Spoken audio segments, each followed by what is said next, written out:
जो बसेस होते हैं उनके पीछे लिखा होता है कि किसी के पीछे लिखा होता है ग्रुप 77, कहीं पे लिखा होता है ग्रुप 888, और ये ग्रुप 47 जब से आया है पाकिस्तान का बेड़ा गर्क शुरू हुआ है। 47 ग्रुप, ये ग्रुप 47 है, फार्म 47 की पैदावार। पाकिस्तान से बाहर कोई एक दरवाजा ऐसा नहीं है जहां पे जाके इन्होंने खैरात ना मांगी हो। जनाब वाला, बजट पे तफसील से हमारे ऑनरेबल अपोजिशन लीडर साहब जनाब उमर अयूब साहब ने एक मैराथन स्पीच के ज़रिए उस पर रोशनी डाली और उन्होंने एक टर्म यूज़ किया कि ये एक डड्डू बजट है। डड्डू बजट इसलिए डड्डू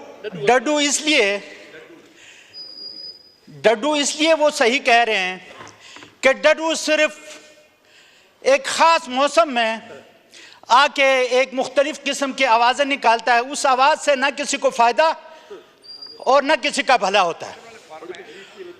और उन्होंने बड़ी ज़बरदस्त तरीके से उस डड्डू की डाइसेक्शन भी की थी, जिस तरह उन्होंने फरमाया कि हम जब 9th और 10th में हुआ करते थे तो हमने भी ये डाइसेक्शन की है। जनाबे वाला, आज हर कोई मान रहा है, मैं बार बार ये कहता हूँ कि पाकिस्तान इकनॉमिक क्राइसिस में है, लेकिन ये इकनॉमिक क्राइसिस सर अभी की नहीं है। ये जब PDM 1 की वो शुरुआत हुई वहाँ से ये क्राइसिस शुरू हुआ। उन लोगों को जो पाकिस्तान को तरक्की की राह पे नहीं देखना चाहते थे, 6% इकनॉमिक ग्रोथ जा रही थी, इंडस्ट्री बेहतरीन तरीके से ऑपरेट हो रही थी, करंट खसारा कम हो रहा था, ओवरसीज पाकिस्तान में इन्वेस्टमेंट कर रहे थे, लेकिन पता नहीं साजिश हुई या खारिश, मुझे नहीं पता, बट समथिंग रॉन्ग हैपेंड और सडनली जो है वो चीज़ रातों रात एक रजीम चेंज के जरिए वो हुकूमत ख़त्म की गई। और ये हुकूमत ख़त्म करते हुए ये कह ये रहे थे कि हम पाकिस्तान को डिफ़ॉल्ट से बचाना चाह रहे थे।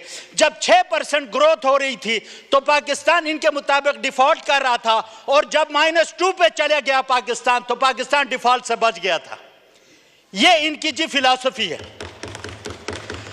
और यहाँ पे जो लोग कह रहे थे, जो सूडो इंटेलेक्चुअल्स, कि पाकिस्तान को हम क्राइसिस से बचा रहे हैं, आज पाकिस्तान से बाहर कोई एक दरवाजा ऐसा नहीं है जहां पे जाके इन्होंने खैरात ना मांगी हो। इस तरह डिफॉल्ट से बचाया जाता है। डिफॉल्ट से बचाने के बजाय आप तो पाकिस्तान को डिफॉल्ट करने जा रहे हैं। सर, ये एम ही नहीं हुआ। ये आमतौर पर हम सड़कों पर देखते हैं जी, बाज ट्रक्स और जो बसेस होते हैं उनके पीछे लिखा होता है कि किसी के पीछे लिखा होता है ग्रुप 77, कहीं पे लिखा होता है ग्रुप 888, और ये ग्रुप 47 जब से आया है पाकिस्तान का बेड़ा गर्क शुरू हुआ है। 47 ग्रुप, ये ग्रुप 47 है, फार्म 47 की पैदावार। और बजट में सब बहुत से खूबसूरत अंग्रेजी के अल्फाज इस्तेमाल किए जा रहे हैं कि जी हम बैरून मुल्क पाकिस्तानी, ओवरसीज पाकिस्तानी को फैसिलिटेट करेंगे, वो पाकिस्तान में आकर अपना पैसा लगाएंगे। हाँ जी, आपने तो बड़ी नेकी की है ओवरसीज पाकिस्तानी के साथ। पाकिस्तान तहरीक इंसाफ की हुकूमत ने अपने ओवरसीज बहन भाइयों को वोट का हक दिया, आपने वोट का हक छीन लिया उनसे। आप किस मुंह से आप उन ओवरसीज पाकिस्तानी को कहते हैं कि आप आके यहाँ पे वो करें, सरमायाकारी करें? वो ओवरसीज पाकिस्तानी आज न्यूयॉर्क और लंदन की सड़कों पे कैदी नंबर 804 की हिमायत में जलसे निकाल रहे हैं। आप उधर जाएं तो आपको टमाटरों के से इस्तकबाल होता है। वो आपकी बात पर यहाँ पे आकर वो करेंगे, सरमायाकारी करेंगे। और सरमायाकारी करें भी तो उसका फायदा क्या? वहां से वो बेचारे डॉलर्स बेचते हैं, यहाँ से ये डॉलर उठा के मनी लॉन्ड्रिंग के जरिए वो दुबई और यूरोप में अपनी जायदादें खरीदते हैं।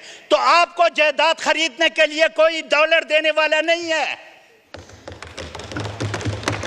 ये पाकिस्तान के लिए हैं ये डॉलर। ये हमारे जो भाई बहनें पाकिस्तान से बाहर बैठे हैं वो पाकिस्तान के खिलाफ के खातिर कुर्बानी देने के लिए तैयार हैं।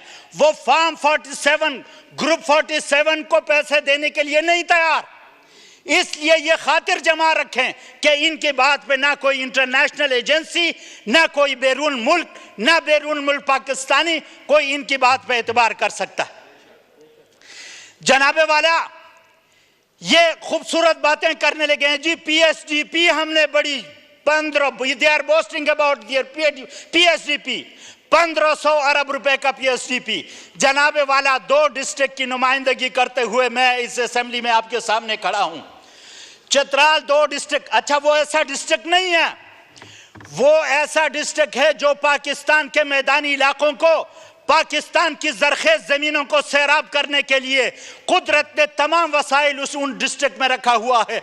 वहां पे ग्लेशियर पिघलते हैं, चंदा, पंजाब, सिंध और KP के मैदानी इलाकों को सैराब करते हैं। लेकिन आज मेरे इलाके में, पूरे इलाके में बिजली की ऐसी लोड शेडिंग है कि लोग जिंदगी से तंग आ चुके हैं। लवारी टनल का मंसूबा शुरू हुए 2 अशरे से ज्यादा गुजर गया, लेकिन लवारी टनल नॉर्थ का अप्रोच रोड अब भी करून वुस्ता के जो खच्चरों के लिए जो रोड बनाए जाते उसका मंजर पेश कर रहा है। और they are boasting about the PSDP। हम उस PSDP को क्या चाहते हैं? आपके पास वसाइल नहीं है। वसाइल आप दुबई और लंदन ले जाकर जायदादें खरीदते हैं, यहाँ पे कागजों पे आप पर PSDP बनाते हैं। जब ग्राउंड पे आते हैं तो आपसे एक प्रोजेक्ट नहीं कंप्लीट हो सका 2 डेकेड्स के बाद भी। जनाबे वाला इन मसाइल का हल मैं पहले भी कह चुका हूं। इन मसाइल का सिर्फ एक हल है कि जिस आदमी की आज लेटेस्ट रिपोर्ट ये पहुंची है कि इमरान खान की अप्रूवल रेटिंग इस पाकिस्तान में 88% तक पहुंच चुका है। 88%, 88% पाकिस्तानियों के मुहिब तरीन लीडर को आप जेल में रखो और चोर उचक्के आकर अगर हुकूमत करेंगे तो इकोनॉमी का तो बेड़ा गर्क होना ही था, जो कि हो रहा। यहां पे हमें आगे पढ़ाया जाता है सूडो इंटेलेक्चुअल्स, वो अपने आप को अरस्तु समझते हैं। आप उनकी बातें सुन के आपको ऐसा लगे कि अरस्तु को भी फलसफा इन्होंने पढ़ाया था, लेकिन जिस तरह खान ने कहा था कि ये पढ़े लिखे नहीं है और कोशिश भी नहीं करते। इन्हीं के बारे में शायद उस पोप ने कहा था कि a little learning is a dangerous thing. Drink deep or don't touch the piercing spring. Shallow drinking intoxicates the brain and drinking largely sober us again. कुछ पढ़ो, कुछ लिखो। दुनिया जाकर प्राइम मिनिस्टर साहब कहते हैं कि मैं गया जनाबे वाला उधर जापान, वहां पे एक कारखाने से आवाज आ रही थी, चूं चूं चूं। कहता इस तरह मुल्क तरक्की करते हैं। अब भाई चूं चूं से तरक्की नहीं होती। उन्होंने अपने R&D पे बजट लगाया अरबों डॉलर का, वो रिसर्च एंड डेवलपमेंट पे पैसा लगाते हैं, वो अपनी यूनिवर्सिटियां बनाते हैं। चित्राल यूनिवर्सिटी की बुनियाद इमरान खान ने आके रखी। PDM वाले, उनकी जहनियत यह है कि इमरान खान के तमाम मंसूबे नाकाम बनाए जाएं। 4 अरब रुपए का एस्टिमेट भेजा गया, आगे से पीनट बजट में 200 मिलियन रुपए रख के ये पाकिस्तान को जी तरक्की देना चाहते हैं। अरे भाई 200 मिलियन में तो हायर सेकेंडरी स्कूल नहीं बनता। आप लगे हैं यूनिवर्सिटी बनाने और आप ख्वाब देखते हैं तरक्की के, तो ये शेख चिल्ली के ख्वाब हैं। आप प्रैक्टिकल दुनिया में आए। अब अच्छा यहां पे कहते हैं जी हम इंफॉर्मेशन टेक्नोलॉजी को फरोग देंगे। आपने एक ट्विटर बंद किया हुआ है, 9-10 महीनों से VPN लगाकर पूरी काबीना ट्विटर पर मैसेजिंग करती है। शर्म इनको नहीं आती। कानून ना, अगर वो कानून बदतरीन कानून भी है तो उसको आप अपने पे तो लागू करो। ये फेसबुक और सोशल मीडिया के खिलाफ फायरवॉल लेने 40 अरब रुपए लेके पहुंच गए जी। सानू बचाओ सोशल मीडिया वाले तांग कर दे नहीं। और ये लगे हैं जनाब इंफॉर्मेशन टेक्नोलॉजी को फरोग देने के लिए। आपसे सोशल मीडिया नहीं हजम हो रहा। कल को अगर इस मुल्क में ऐसी रिसर्च हो गई कि आपकी चोरी जिस तरह बाहर विकीलीक्स और लंदन और दुबई से लीक्स आ रही हैं, अगर उनकी जगह यहाँ के नौजवानों ने आपको नंगा करना शुरू कर दिया तो आप किधर जाएंगे? इनको डर ये है